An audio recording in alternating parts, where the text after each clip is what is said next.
In this lecture and the next few lectures, we're going to be talking about a popular type of vulnerabilities called SQL injections. Before we start talking about how this occurs and how to exploit it, let's first learn what SQL is. Now, if you're getting a pen test on a certain website, chances are this website is a little bit bigger than smaller websites, so it's probably using a database. Most websites, other than very simple websites, use databases, and the databases are used to store data. So they store usernames, passwords, news articles, blog posts, pictures, anything that happens on the website literally is stored on a database, and the web application queries the database and then displays the data to you or to the users on screen. When the users do something, it will either update, delete, or modify the data that exists in the database. This interaction between the web application and the database happens using a language called SQL.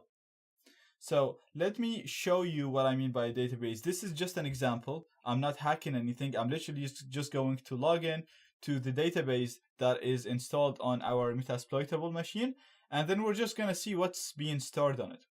So I'm not doing any hacking. There's nothing here, nothing fancy. Just logging into my SQL, and then I'm putting the username as root, and the Metasploitable doesn't use a password for the root, which is really bad, but obviously it's a vulnerable system. So I'm just going to log in, and I'm not hacking anything. I'm not doing any SQL injections. This is just the terminal for my SQL, which the web application would use to interact with the database. So I'm just trying to show you what I mean by databases and what's saved in there. So the first thing I'm going to do is I'm just going to type in show databases, and that will show us the databases that exist on our target server. And we can see that we have the information schema. This is a default database that holds default information about all the other databases. So this one gets installed by default when you install MySQL. The rest have been installed for each web application. So we can see we have one for TikiWiki, we have one for OWASP 10, and that's for this one, Matilde.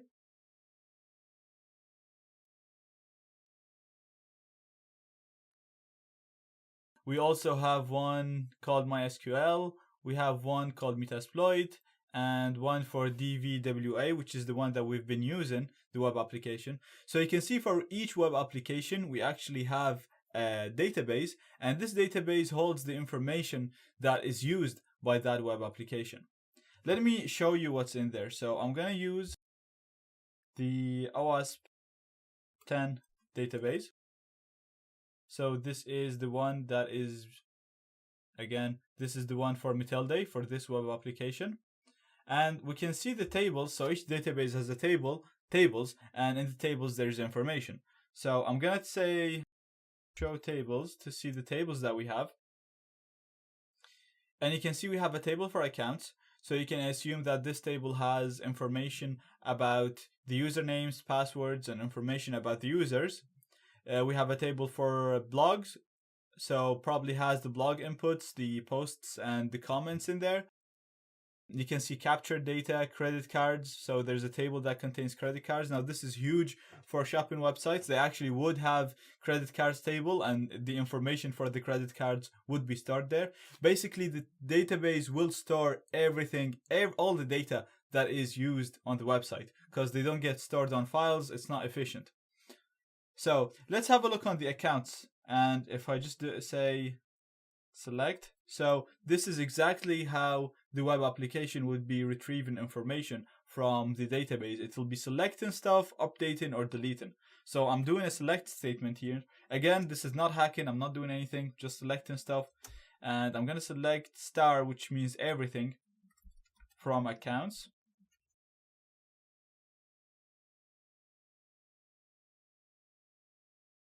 Apostrophe. And as we can see, we have the account ID, the username, the password, and then the signature for the person, and if that person is an admin.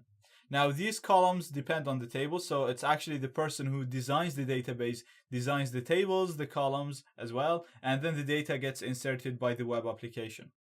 So we can see that we have a user called admin and their password is admin pass. We can see we have a user called Adrian and their password is some password.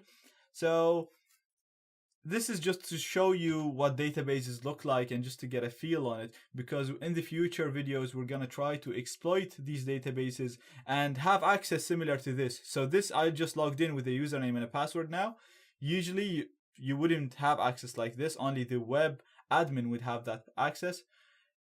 In the future videos, we're going to try to run some attacks in order to gain access similar to this, so that we'll have full control over the database, so that we can read stuff and see if we can write or modify things.